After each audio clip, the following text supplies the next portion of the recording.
다리스 TV 오늘 나눠볼 얘기는 책인데요. 이 책입니다. 죽고 싶지만 떡볶이는 먹고 싶어라는 책인데 이게 백세희 작가님께서 근데 이제 고 백세희 작가님이시죠. 사실 이제 이 책 제목을 처음 들었을 때 저는 크게 관심을 갖지는 않았었고 아니 죽고 우선 이 뭐랄까 순간적으로 스쳐 지나가는 생각은 죽고 싶지만 떡볶이가 먹고 싶다고? 그러면은 죽음이란 게 굉장히 좀 뭐랄까 너무 가볍게 인식되는 거 아니야? 이런 생각을 했었어요. 왜냐하면은 보통은 이제 죽음이란 단어와 떡볶이란 단어가 매칭될 거라고는 상상하기 어렵잖아요. 그리고 저는 그냥 그러고 이제 그런 생각만 스치고 지나가고 제 관심사에 들어온 책은 아니었는데 나중에 우연히 이제 뉴스를 통해서 이 책을 쓰신 고 백세희 작가님께서 일단은 이제 어쨌든 뭐 정확한 이유는 우리는 알 수 없지만 그렇게 이제 삶이 이제 어, 어, 현세를 어쨌든 떠나셨다는 그 뉴스를 듣고서 잠깐 이라는 생각이 든 거죠. 잠깐 죽고 싶지만 떡볶이는 먹고 싶어? 라는 이 제목이 갑자기 묵직하게 다가오는 거예요. 그러니까 저는 이 작가분에 대해서 전혀 몰랐었기 때문에 이분이 어떤 우울증 증세라든가 그런 거를 겪고 있다라는 것도 당연히 몰랐고 그런 상태에서 이 제목을 들었을 때는 사실 제목은 참 잘 지었다 생각했지만 그래도 뭐 죽음하고 떡볶이하고 매칭시킨다는 건 좀 너무한 거 너무 어, 기억에 남는 제목으로서는 너무 좋은데 사실 이제 어떤 일상적인 우리의 어떠한 그 어떤 개념적 측면에 있어서는 너무 안 맞는 것을 갖다 붙인 게 아닐까 이 생각을 좀 했었는데 그분이 이제 어찌되었건 그렇게 이제 어, 그 뉴스를 듣고 나서 그래서 이분에 대해서 좀 알게 되니까 이제 이분이 진짜로 이제 그 좀 우울증도 앓으시고 좀 그러셨더라고요. 그래서 이제 이 책을 제가 이거는 한번 읽어봐도 괜찮겠다. 왜냐하면은 죽고 싶지만 떡볶이는 먹고 싶으라고 이 제목을 정하신 그 이유에 대해서도 오히려 그러니까 더 정확히 알고 싶었고 그 다음에 한편으로는 이제 이 제목이 저한테 완전히 새롭게 해석되는 거예요. 무슨 뜻이냐면 잠깐 죽고 싶지만 떡볶이는 먹고 싶어. 즉 다시 말해서 죽음과 떡볶이가 매칭이 된다면 한편으로는 너무 두렵기도 하고 한편으로는 너무 다행스럽기도 한 문장이다라는 생각이 드는 거예요. 두렵기도 한 문장이라는 건 무슨 뜻이냐면 사실은 떡볶이는 너무 일상 속 단어잖아요. 특히 아이들이 좋아하고 친숙하고 그런데 그것이 죽음이랑 같이 매칭될 수 있다는 게 저희가 어색하다라고 생각했었잖아요. 왜? 제 머릿속에서는 죽음이란 건 굉장히 멀리 있는 것이고 죽음이란 건 굉장히 어려운 것이고 죽음이란 건 어쨌든 우리 일상 속에서 뭐 일어날 수도 있지만은 사실 쉽게 일어나지 않는 일이다라고 생각하는 저의 인식이 강했는데 반면 떡볶이라고 하는 것은 우리 일상 속에서 흔하게 먹는 음식인 거잖아요. 그런데 만약에 죽고 싶지만 떡볶이는 먹고 싶으라고 하는 이 문장이 맞다면 사실상 이 사람은 떡볶이가 먹고 싶은 그 순간에도 죽음을 생각하기도 한다라고 하는 즉 다시 말해서 거의 또 죽음이란 것이 떡볶이라는 단어만큼이나 너무나도 가깝고 너무나도 일상 속에 깊이 들어와 있어서 떡볶이를 먹는 선택처럼이나 쉽게 죽음을 선택할 수도 있는 그러한 심리 상태가 있을 수도 있다라고 하는 그러한 생각 그거를 제가 생각하는 순간 조금 이 문장이 좀 이제 조금 오히려 좀 무섭게 느껴지는 그러한 측면이 있었고요. 반대로 이제 오히려 또 다행스러운 것은 그렇다면 우리가 흔히 누군가가 막 죽고 싶다라고 하는 어떠한 고민을 토로할 때 그때 사실 우리는 어떻게 위로해주고 이 사람을 어떻게 그러한 생각에서 벗어나게 해줄 수 있을까라는 어떠한 방법을 찾는 데 있어서 딱히 떠오르는 방법이 없잖아요. 왜냐하면 그런 정도의 좌절을 아무나 경험하는 것도 아닐 것이고 정말 죽음을 진심으로 생각하는 좌절 말이죠.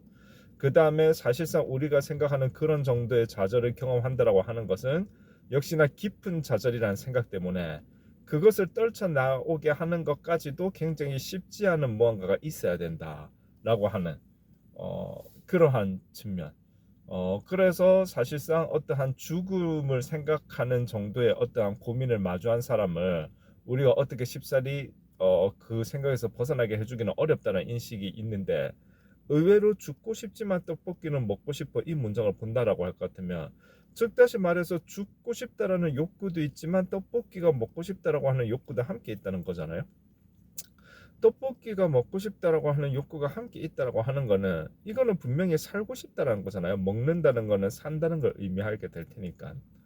그러한 관점으로 본다라고 할 것 같으면은, 진짜 죽음이라고 하는 좌절을 느끼는 사람에게 정말로 내가 맛있는 떡볶이 하나 한 그릇 만들어 줄 수 있다면은, 그 아무것도 아닌 사소한 노력으로 이 어떤 그런 가장 극단적인 생각에서 벗어날 수 있게 하는 그러한 것이 가능해질 수도 있겠구나라고 하는 그러한 생각을 한 거죠.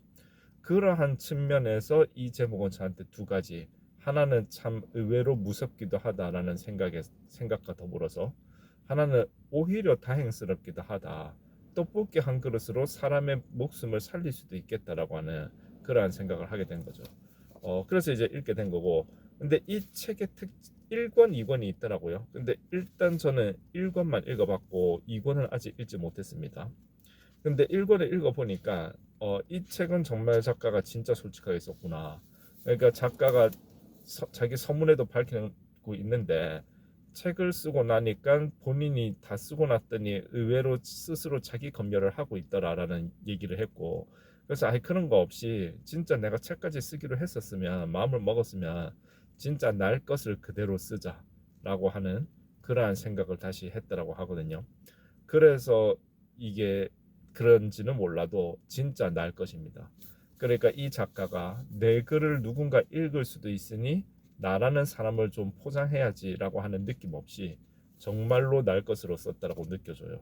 그러니까 이거를 읽어보면은, 이분이 이제 기분 부전 장애, 정확한 표현으로는 경도의 우울증이라고 부연 설명이 붙어 있는데요. 그러니까 약간의 우울증이죠.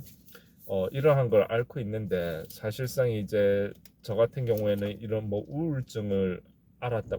우리 모두가 살면서 우울한 순간에 있을 수는 있어도 병리적으로 우울증을 앓는 사람은 이제 그러니까 이제 일반적이지 않으니까 우리가 우울증을 병으로 치는 거잖아요. 심리적인. 그래서 이제 저는 이제 어떤 우울증을 어떤 병리적인 관점으로 접근되어져야 되는 뭐 그러한 우울증을 경험해 본 적은 없었기 때문에. 그런데 이 작가분의 책을 읽어보니까 제가 정말 솔직하게 쓰여져 있다 보니까 깜짝깜짝 놀란 게, 어, 아, 이러한 생각을 이렇게까지 한다고? 라는 생각이 들더라고요. 이거 정말 괴롭겠다 이런 생각이 들어요. 그러니까 보통 이제 그러니까 일반적인 사람들, 그냥 뭐 우리는 사회생활을 하니까 여러 사람들을 만나잖아요. 그러면 일반적인 친구들하고 대화도 하고 하면 그런 친구들의 생각도 좀 알 수 있고, 근데 어떠한 우리도 외부적으로 뭔가 이 나를 좀 우울하게 만드는 어떠한 외부적 뭔가 정보가 들어온다든가 뭐 어떠한 부분들이 있을 수도 있잖아요.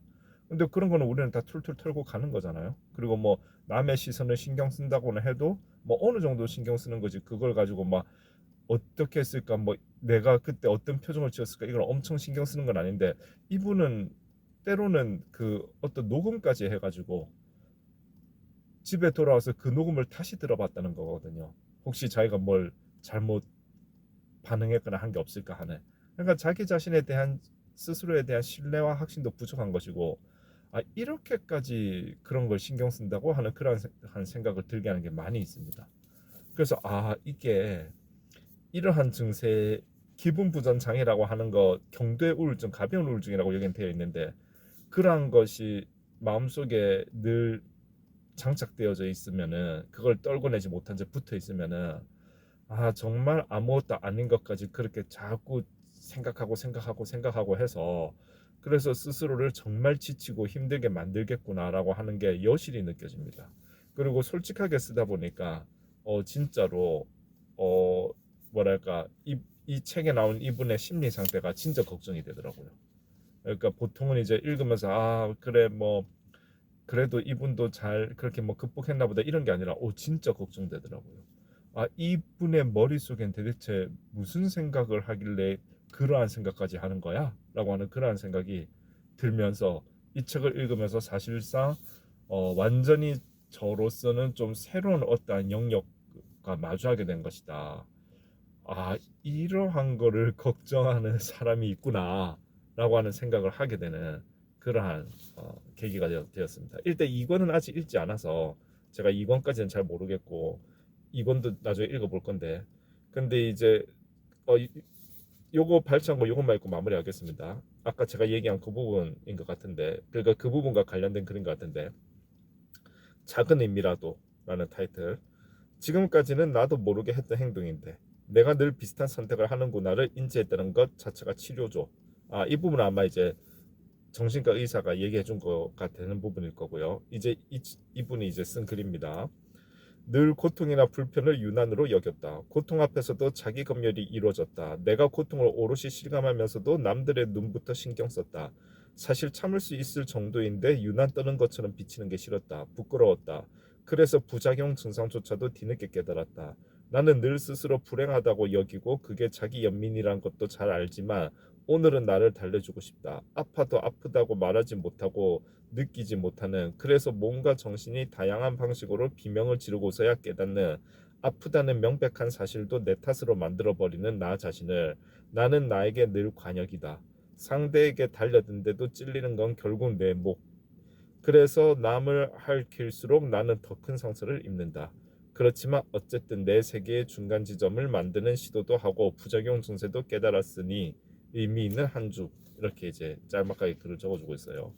여기에서도 느껴지죠.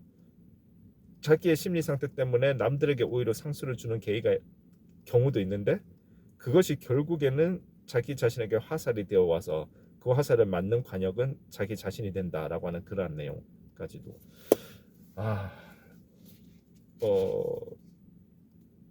좀 고백세이 님이라고 불러야 되는 부분이 너무 마음이 아픈데 어찌되었건 근데 이 책이 많이 팔렸다는 거는 이 책에서 많은 공감을 하시는 분들이 계셨다는 부분 거잖아요. 어, 정말 우리가 죽고 싶지만 떡볶이는 먹고 싶어라고 하는 이 문장 속에서 죽음보다는 정말 떡볶이, 어떠한 삶을 살고자 하는 그 욕구, 그 불꽃이 죽음을 생각하는 순간에도 꺼지지 않았다라고 하는 증거가 되는 문장이 되니까 그 불꽃을 부여잡고 끝까지 살아가도록 해봅시다. 네, 감사합니다.